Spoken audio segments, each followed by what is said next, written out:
So today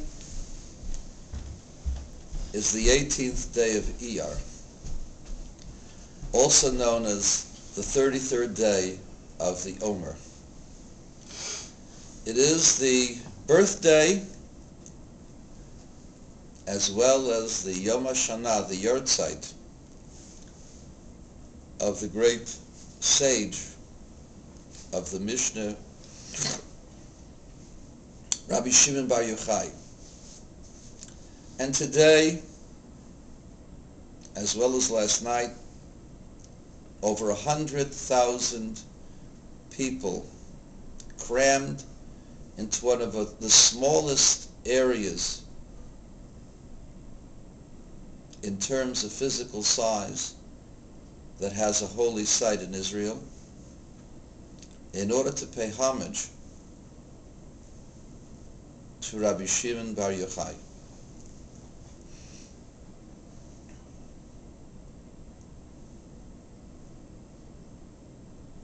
It says in the Zohar,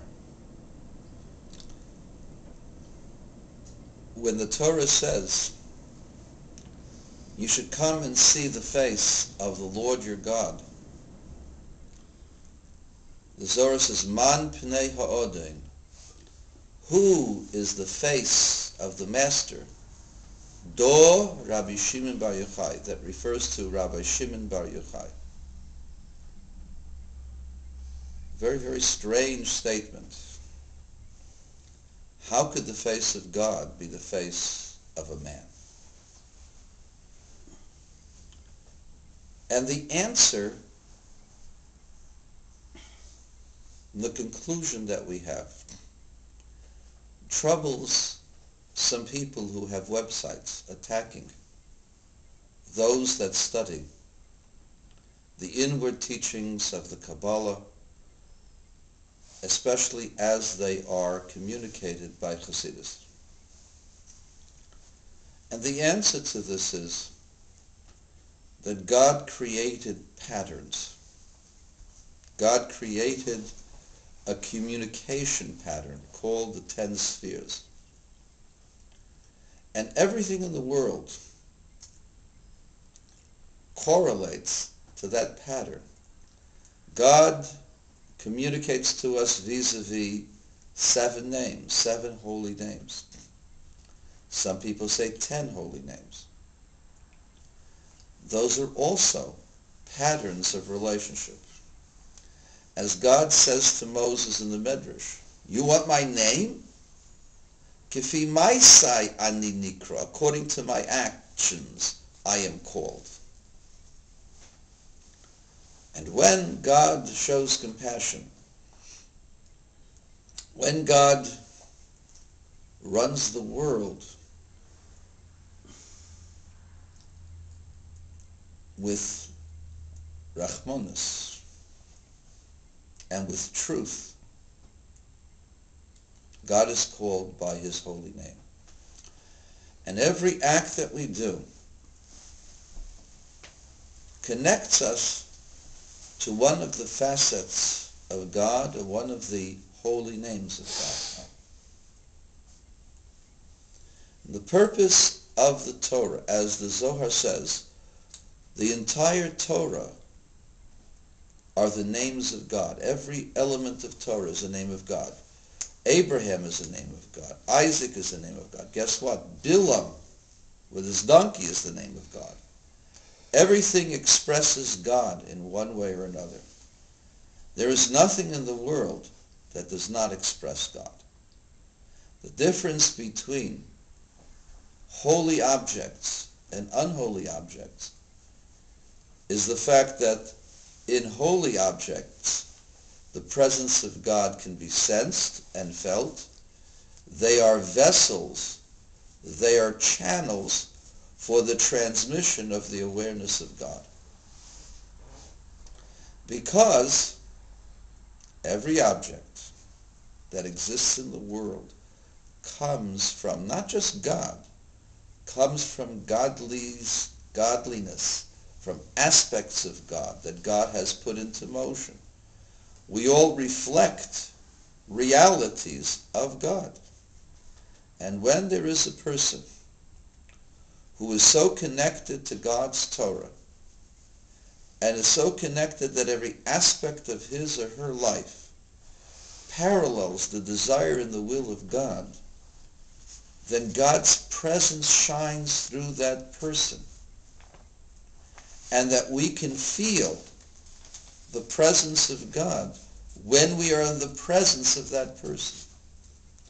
What is the role of the tzaddik? What constitutes a tzaddik? The most important thing you must know is that a tzaddik only lives for the love and the fear and the truth of God. That's all he cares about, or she cares about. And the tzaddik only wants that God's ways should succeed, and connects what the tzaddik is connected to all those around him or her. When you are in the presence of a real tzaddik, you feel closer to God. You feel God's presence. You're aware that God is everywhere. You're enthusiastic about the fact that God loves you and gives you the opportunity to do good things. And you're fearful of losing whatever opportunity you have. And therefore you're very, very strong and committed to doing it continuously. That's what it means that the face of the Lord is the face of Rabbi Shimon, because in Rabbi Shimon you only sensed and saw godliness. He channeled the awareness of God all around him to all of his students, so that in Rabbi Shimon's presence we all felt connected to God. And this is the unique role of a tzaddik, of a Rebbe, that in the Rebbe's presence you feel God's presence. Why is it that way? Because the Rebbe is connected to God constantly, not just when he's shuckling, and not just when he's learning and giving a shir, but at every moment of his life, the tzaddik, 24/7, is connected to God. And for those on the website identifying Chabad, Dat, whatever they are, that's why we felt godliness in the presence of the Rebbe, and still do at his gravesite, because the Rebbe was connected to God 24/7.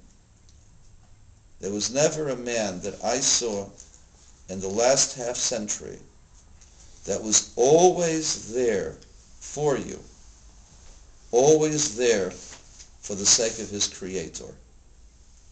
Throughout his 44 years as a Rebbe, the Rebbe never took one vacation, never went to Miami Beach, to the hotel to spend time at the seashore. There were many great men at the seashore. I once had a question, and I had to call my Rav, and he said all the great rabbis are at the seashore. All of them except one, the Lubavitcher Rebbe.